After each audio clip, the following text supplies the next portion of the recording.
बिस्मिल्लाहिर्रहमानिर्रहीम। अस्सलाम वालेकुम नाज़रीन, मैं हूं कंबर ज़ैदी। ABN वीलॉग्स में नाज़रीन खुशामदीद। आज के वीलॉग में 2-3 इंपॉर्टेंट चीज़ें कवर करेंगे। ख़ुसूसन आपको पता है कि पंजाब में इस टाइम बारिशें हो रही हैं, चकवाल इस टाइम ज़ेरे आब है। पंजाब के मुख्तलिफ़ इलाके वहाँ पे एमरजेंसी नाफिज कर दी गई है। ख़ुसूसन इस्लामाबाद रावलपिंडी की बात की जाए तो यहाँ पे भी रेन एमरजेंसी इस टाइम नाफिज है और ख़ुसूसन पिंडी में आज के दिन छुट्टी कर दी गई है जो हुकूमत की जानिब से ऐलान किया गया है। ये जो फ्लड्स हैं ये तकरीबन हर साल आते हैं। मानसून जब शुरू होती हैं तो हम देखते हैं कि हमारे मुतअद्दिद इलाके ज़ेरे आब आ गए हैं। इनके पीछे वजूहात क्या हैं? पंजाब हुकूमत की कारकर्दगी जिस तरह से मुस्लिम लीग नून का क्लेम करती है कि उन्होंने एक मिसाली पंजाब बना दिया है।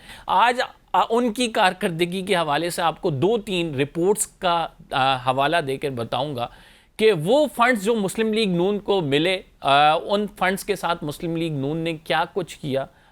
आज भी हम वहीं पे खड़े हैं कि हर साल फ्लड आता है और वो तमाम लोगों को भी बहा ले जाता है। अभी तक एज ऑफ नाउ अगर बात की जाए 63 अमवात हो चुकी हैं और जो है जो सूरत हाल है वो आपके सामने है। जो सायरन बजाए जा रहे हैं, मतलब यानी एक हम न्यूक्लियर स्टेट हैं।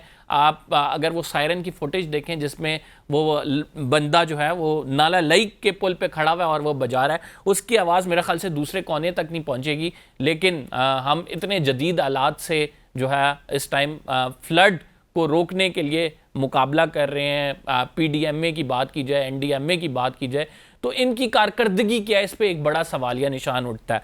पहले मैं इसे थोड़े से 2 सेगमेंट्स में डिवाइड कर लेता हूं ताकि आपके लिए आसानी हो जाए।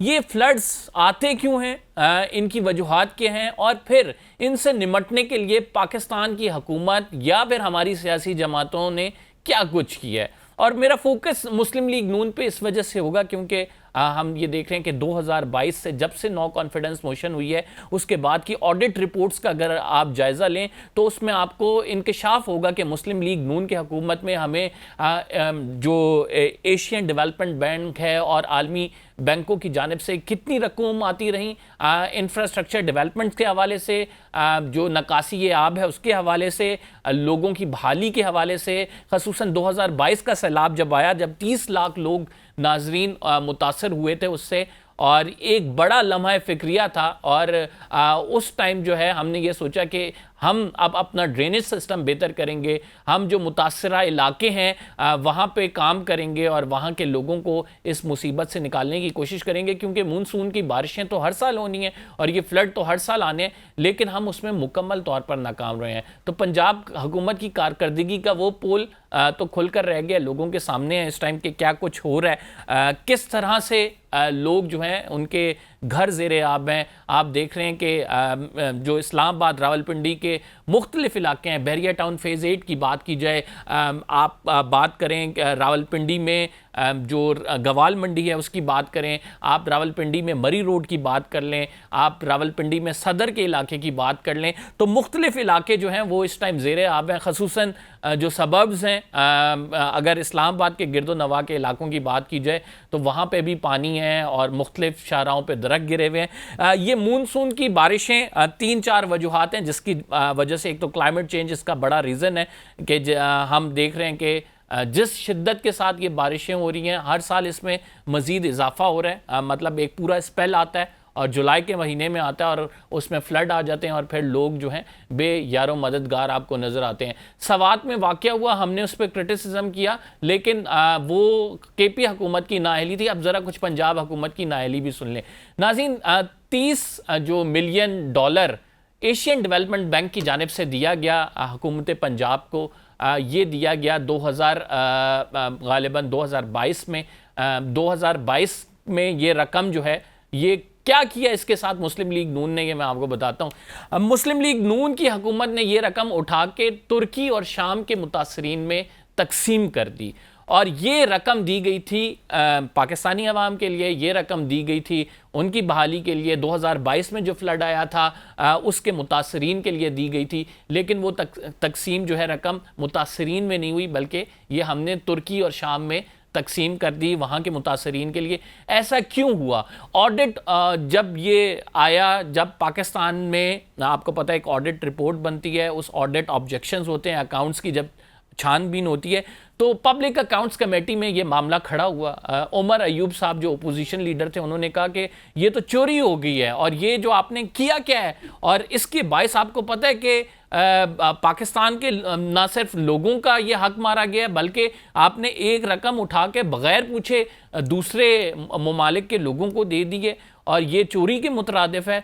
शाजिया मरी साहिबा पीपल्स पार्टी की जो है, उन्होंने शोर मचाया, उमर अयूब ने शोर मचाया, लेकिन किसी ने उनकी नहीं सुनी। और पब्लिक अकाउंट्स कमेटी में ये बात मंजर आम पर आई कि जो ऑडिट ऑब्जेक्शन था उसमें यह था कि $30 मिलियन जो कि दिए गए थे एशियन डेवलपमेंट बैंक की जानिब से, मुस्लिम लीग नून ने उससे बजाय के 2022 में जो मुतासर हुए थे लोग उनकी बहाली के लिए लगाते या फिर उसका कोई इंफ्रास्ट्रक्चर डेवलप करते, ड्रेनेज का निज़ाम बेहतर करते, उन्होंने सीधे उठाकर ये पैसे जो हैं वो दे दिए सीरिया और जो तुर्की है उसमें रिफ्यूजीज़ को।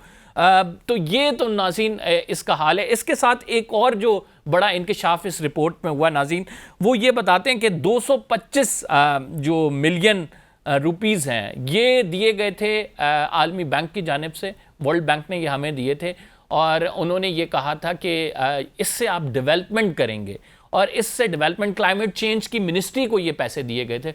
और हुआ क्या नाज़रीन, जो ऑब्जेक्शन लगा है, ऑडिट ऑब्जेक्शन, उसमें ये बताया गया कि ये रकम इस्तेमाल ही नहीं हुई। यानी जो डेवलपमेंट के लिए आपके पास रकम आई थी, आपने उसको इस्तेमाल ही नहीं किया। तो ये कारनामे हैं मुस्लिम लीग नून की हुकूमत के। ये पब्लिक अकाउंट्स कमेटी में ये वो रिपोर्ट्स हैं जो कि मंजर आम पे हैं। आप कुछ रिपोर्ट्स का लिंक्स देख भी रहे होंगे और ये आप जाके खुद देख लें, खुद पढ़ लें, आपको मालूम हो जाएगा कि ये ऑडिट पैराज हैं और ये मुस्लिम लीग नून की हुकूमत को जो पैसे मिले थे उन्होंने अवाम पर नहीं लगाए, उन्होंने आप पर नहीं लगाए। उन्होंने एक जगह तो इसकी यूटिलाइजेशन नहीं की, दूसरी जगह दूसरे मुल्क को उठा के भेज दिए, जिस पे सोशल मीडिया पे भी काफ़ी क्रिटिसिज्म हो रहा है और मैंने ही ये स्टोरी इनिशिएट की है। जो मतलब इंतज़ामात किए गए, मतलब अगर बात की जाए तो ये हर साल मानसून की बारिशें होती हैं, ये क्यों हम सैलाब में डूब जाते हैं? कोई नई बात नहीं है, पूरी दुनिया में सैलाब आते हैं। हम इस बात पर क्रिटिसिज्म नहीं करेंगे कि सैलाब आते हैं उससे तबाहकारियाँ होती हैं। हम इस बात पर ज़रूर क्रिटिसिज्म करेंगे कि क्या आप वो मेजर्स ले रहे हैं। क्लाइमेट चेंज दो के पूरी दुनिया का सब्जेक्ट है, पूरी दुनिया इस पर वर्कआउट करिए कि आप इसमें कोई बेहतरी ला सकें। रैपिड अर्बनाइजेशन की वजह से नाज़रीन बहुत सारे लोग जो हैं देही इलाके छोड़कर जो है शहरों की तरफ आ रहे हैं। इसका कोई चेक एंड बैलेंस नहीं है, इस वजह से ये एक बड़ी रीज़न है। फिर डिफॉरेस्टेशन जो है वो एक बड़ी रीज़न है कि आप अपने जंगलात को काट रहे हैं। इमरान खान साहब ने बिलियन ट्री सुनामी का जो प्रोजेक्ट शुरू किया था, गो के उस पर काफ़ी क्रिटिसिज्म हुआ, लेकिन it was one of the, आप ये कह सकते हैं कि बेस्ट प्रोजेक्ट, क्योंकि ये होना चाहिए। मैं ये नहीं कह रहा कि उन्होंने एग्जीक्यूट कैसे किया था, उनके एग्जीक्यूशन में क्या मसाइल आए या फिर उसमें कोई एम्बेजलमेंट हुई, लेकिन मैं ये ज़रूर कह रहा हूँ कि ये एक ऐसा प्रोजेक्ट है जो कि मुस्लिम लीग नून या किसी भी पॉलिटिकल पार्टी का ये एक प्रोजेक्ट होना चाहिए जिसमें वो फॉरेस्टेशन की तरफ जाएं, जो दरख्त काटे जा रहे हैं उन पे चेक एंड बैलेंस हो, लेकिन कोई अनफॉर्चुनेटली चेक एंड बैलेंस नहीं है। फिर आउटडेटेड इंफ्रास्ट्रक्चर है नाज़रीन हमारा, जो हमारे खसूसन सबब्स हैं। अगर बात की जाए रावलपिंडी, इस्लामाबाद की, वहाँ पे ड्रेनेज सिस्टम नहीं है, वहाँ पे इंफ्रास्ट्रक्चर नहीं है। जो इंफ्रास्ट्रक्चर हम बनाते हैं, जैसे कि आप आज अगर हाल देख लें उस अंडरपास का जो कि ब्लू एरिया वाली रोड पे बनाया गया, मोहसिन स्पीड साहब की जानिब से बनाया गया था और कहा गया था कि 72 दिनों में ये जो है अंडरपास बन गया है, 40 दिन में इसका इफ्तिताह हो गया है, मिसाली अंडरपास बनाया गया। तो आज आप उसकी जाके हालत देख लें, उसकी रोड जब भी बारिश होती है तो बैठ जाती है और हमेशा वहाँ पे काम कराना पड़ता है और हमेशा वहाँ पे जो है हम देखते हैं कि उसके बाद मशीनें लगी हुई हैं उसको दुरुस्त कर रही हैं। तो ये जो प्रोजेक्ट्स लेते हैं, इनको मिसाली तौर पर बनाने की कोशिशें करते हैं, इनको एक फ्लैग बेयर प्रोजेक्ट्स कहा जाता है, इनको एक ऐसा प्रोजेक्ट कहा जाता है कि जिसका कोई सानी नहीं है, जितनी जल्दी तैयार हुआ है। उनका फिर हाल क्या होता है ये भी आपके सामने है कि किस तरह से एक बारिश के बाद बैठ जाते हैं और ख़ुसूसन हर बारिश के बाद ही ये प्रोजेक्ट बैठ जाता है। मोहसिन साहब ने जो ये बनाया, तो आप देख लें कि इनकी कारकर्दगी क्या है, ये कहाँ पे स्टैंड करते हैं। मैं ये नहीं कह रहा कि पीटीआई जो है वो कोई ऐसी है कि जिस पे तनकीद नहीं हो सकती, या पीटीआई के दौर में बड़ा मिसाली काम होता रहा है, उन पर भी तनकीद होगी, लेकिन राइट नाउ जो हुकूमत पर है जो हुकूमत कर रहे हैं वो मेरा ख्याल से इस चीज़ के जवाबदेह हैं, और उनकी वजह से ये 63 अमवात जो हुई हैं इसमें कहीं ना कहीं हुकूमत का हाथ ज़रूर है, और हुकूमत जो है इसमें मुलविस है। अगर आप अपना ड्रेनेज सिस्टम नहीं क्योंकि ये सब फ्लड्स तो हर साल आने हैं, और इस टाइम हालात ये हैं कि रावलपिंडी, इस्लामाबाद, चकवाल खसूसन बात की जाए तो मुकम्मल तौर पर डूबा हुआ है। मुख्तलिफ इलाके की बात की जाए, वहाँ पे गाड़ियाँ बह के जा रही हैं, वहाँ पे इंफ्रास्ट्रक्चर तबाह हो गया है, कोई ड्रेनेज का सिस्टम नहीं है। तो ये बड़ी एक अलार्मिंग सिचुएशन है, ये आप तक पहुँचानी थी इस वीलॉग के ज़रिए।